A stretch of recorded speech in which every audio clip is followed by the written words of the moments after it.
Okay, guys, Paul here and Jim. Welcome aboard Southern Estate here, where we're going to do a little series on here on boat buying because that's what Jim's in town for right now. One of the reasons he's in. He's also in for a visit. Hope you enjoyed our dinner last night. We did. Yeah, at our little taco joint there. Best tacos in town. Yeah, it was good.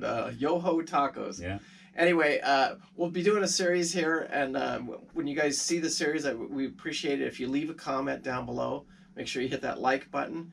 And subscribe to the channel if you haven't subscribed to the channel. Make sure you go. Conversation going, yeah. Yeah, and make sure you go to Cat Boat right now. That's the name of the channel, and just say hi to Jim. And as he makes that transition over into the trawler. So anyway, we appreciate him here, and we'll get on with the videos. Okay, guys, welcome back aboard Southern Estate here with Jim Anderson. And today we were going to really start digging into. Yesterday we talked about the buying that you're going to make the conscious decision to buy a trawler. Today, let's talk about how that process gets started and who loves the boat more, the buyer or the seller. I think I know the answer to that one. Yeah. Anyway, so let's hear like how did it start for you? What happened here? Well, you heard my story yesterday of my thought process and how that got started, but what really hit me was a video that you did on the KD probably back at the beginning of December or so. Do you remember that video? Oh yeah. And Mark and Karen and just completing the loop, and yeah. They had invested so much money in that boat, but then the sale price that they were looking for was a discounted price off of the total amount that they spent, and that was something that I was intrigued with, is the fact that they did the investment, but I'd get the benefit of it. Yeah, on that particular boat, I'll agree with you. And even behind the scenes, you don't know all this, but there's two things that I know about that right away. I know the boat fairly well because I've looped with it for about 2 months, so I got to know Karen and Mark really well. Yeah. And then I knew the boat. But I also knew that they had bought another boat and that he was selling it. Like, I know he spent 5 years getting that boat ready for the loop. Yeah. I knew all the little stuff that he's done to it, which when I say he had $120,000 in it, let's say that's not his labor. That's actual physical cash. Yeah. So even then, if you put his labor in there too, he's probably in that boat close to $150,000. So I knew it was a steal it was a, it's a defeaver. It's at $75,000. I knew it was gone, and I knew the minute that video went out that less than 24 hours somebody would tie that boat up. And I'm the person at the other end that that causes that prediction to come true, because my emotional response is, I want that boat. And so I contacted you, and that was the first time that you and I started, a discussion. And I said, I will buy that boat sight unseen. And you came right back to me within like 10 minutes and said, it's already sold. Yeah, because like I said, I knew that one was going to go. And we have a seller that he loved the boat, and you could tell by what he did to the boat and the correct things that he did to the boat. But he wasn't asking too much money. And it happens a lot. These like if he wanted his hundreds, a lot of people. Now we know that I know that he had physically 120,000 cash in the boat. Yep. Then he had another 30,000 labor, so he had 150. But a lot of these sellers, they'll think they got to get that $120,000 Right. out of the boat. And at that price point, keep the boat. I'm no longer in love with it. Probably wouldn't even have done the video, to tell you the truth.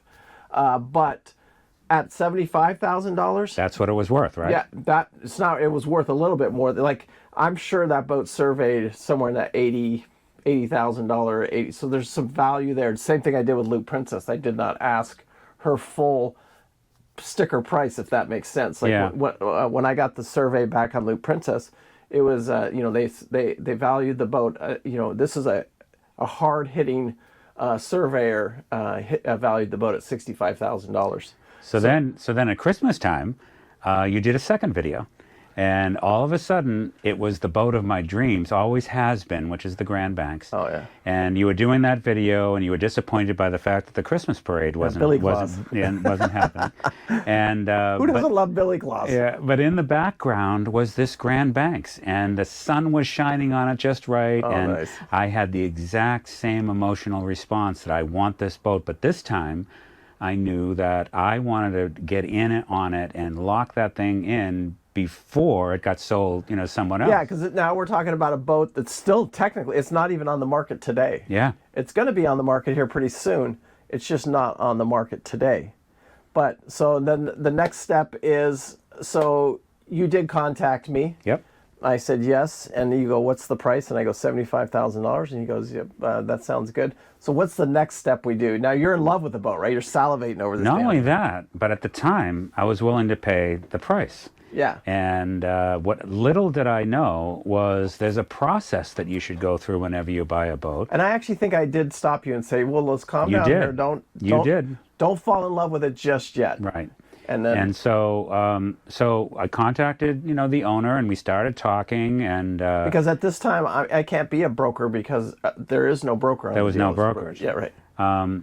But then I realized, and I knew intuitively, that you've got to get a survey, but not just any survey. And I think one of the things you taught me is that there are different types of surveys out there. Yeah, there's different guys. They'll survey the boats, and some guys will, they'll give you value if you ask them. You can get you're not going to get your surveyor that you hired to give you a puffed up value, because he's a professional surveyor.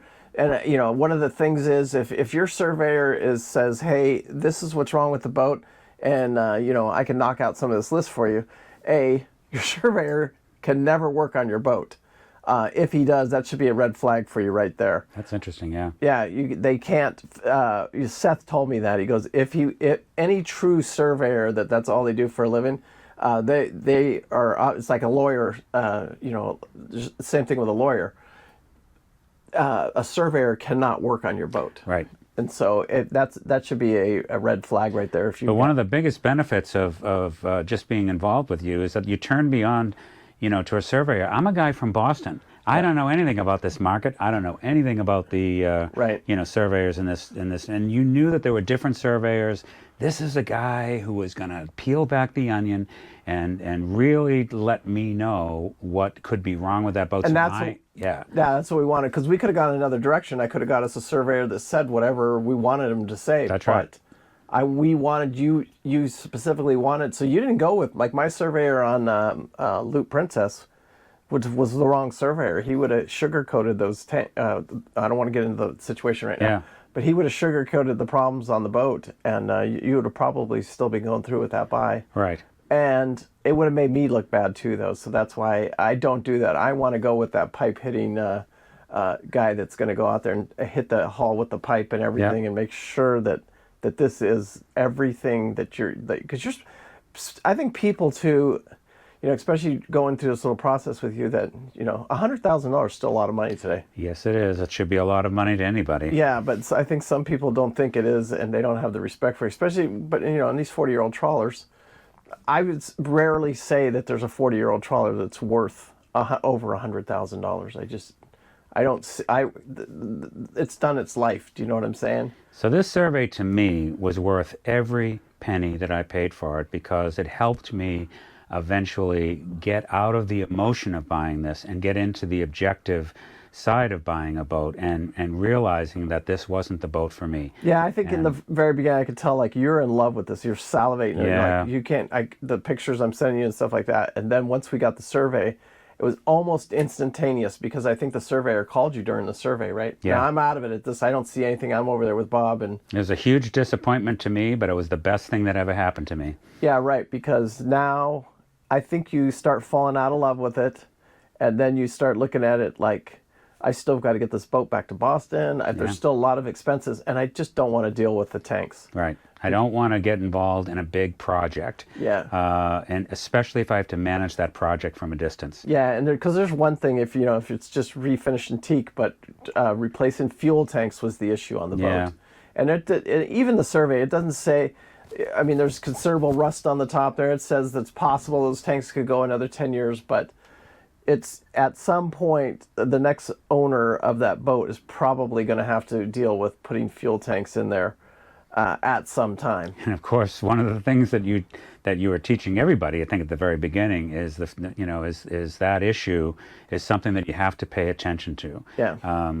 And so when I heard that news, it was like an instant response. Was it instant then that you said I'm No, out? because when you're in an emotional state like I was, then you start rationalizing, well, maybe if I do this or if I do that, I can work. And it's like, and then eventually I think you called me that evening. And you told me to wait 24 hours, and I did. And then all of a sudden, within that 24-hour period of time, you really started thinking about. I started thinking about it, and I said, you know what? The enormity of the project, Yeah.